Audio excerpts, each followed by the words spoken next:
১৩ বছর পর আলোর মুখ দেখছে শাপলা হত্যাকাণ্ডের বিচার প্রক্রিয়া। ট্রাইব্যুনালে দাখিল করা অভিযোগপত্রে এই ঘটনাকে সুপরিকল্পিত গণহত্যা হিসেবে অভিহিত করেছে প্রসিকিউশন। ক্ষমতাচ্যুত প্রধানমন্ত্রী শেখ হাসিনা সহ মোট ৪১ জনের বিরুদ্ধে একটি সুনির্দিষ্ট ধর্মীয় এবং রাজনৈতিক গোষ্ঠীকে নির্মূল করার ষড়যন্ত্রের অভিযোগ আনা হয়েছে। তাদের বিরুদ্ধে জারি করা হয়েছে গ্রেফতারি পরোয়ানা। শাহবাগের গণজাগরণ মঞ্চের ধর্ম অবমাননার প্রতিবাদে ২০১৩ সালের ৫ মে শাপলা চত্বরে জড়ো হন লাখো হেফাজত কর্মী। দেন দাবি আদায় না হওয়া পর্যন্ত অবস্থান কর্মসূচির ঘোষণা। তবে এর জবাবে শক্তি প্রয়োগ করে তৎকালীন সরকার। সেই রাতে কাঁদানে গ্যাস, সাউন্ড গ্রেনেডের শব্দে প্রকম্পিত হয় গোটা মতিঝিল এলাকা। এতেও হেফাজত কর্মীরা না হটায় পৃথক অভিযানে নামে র্যাব, পুলিশ ও বিজিবি। প্রসিকিউশনের অনুসন্ধানে সেদিন ৫৮ জনের মৃত্যুর প্রমাণ মিলেছে। পরে এ ঘটনায় মামলা করতে গেলে বাদীকে করা হয় হয়রানি। দীর্ঘ ১৩ বছর পর আন্তর্জাতিক অপরাধ ট্রাইব্যুনালের মামলার অভিযোগপত্র দাখিল করেছে প্রসিকিউশন।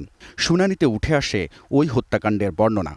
সেখানে টোটাল এই হেফাজতের এই ঘটনাটাকে বিকৃত করে সারা দুনিয়াতে একটা মিথ্যা তথ্য প্রচার করে, সেটাও কিন্তু এক ধরনের অ্যাবেটমেন্ট হিসেবে গণ্য করা হয়েছে। চিফ প্রসিকিউটর বলছেন, গণহত্যার সব আলামত ছিল ওই ঘটনায়, আর এর নির্দেশদাতা ছিলেন তৎকালীন প্রধানমন্ত্রী শেখ হাসিনা সহ ৪১ জন। এতগুলো আলেম ওলামাদেরকে, শিশু বাচ্চা সহ নির্বিচারে সেই ভয়ালো রাতে নির্বিচারে গুলি করে যে তাদেরকে হত্যা করে, আহত করে, এই নারকীয় হত্যাযজ্ঞের একটি সুষ্ঠু তদন্ত এবং বিচার হওয়া প্রয়োজন।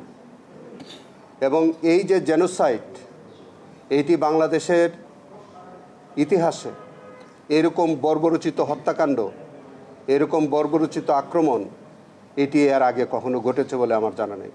২৪-এর ছাত্র জনতার অভ্যুত্থানে সরকার পতনের পর শাপলা চত্বরের ঘটনার তদন্ত শুরু করে ট্রাইব্যুনালের তদন্ত সংস্থা। সোমবার অভিযোগ আমলে নিয়ে পলাতক হাসিনা, আজিজ, বেনজির সহ ৩১ আসামির নামে জারি করা হয়েছে গ্রেপ্তারি পরোয়ানা। হাবিবুল ইসলাম হাবিব, স্টার নিউজ, ঢাকা।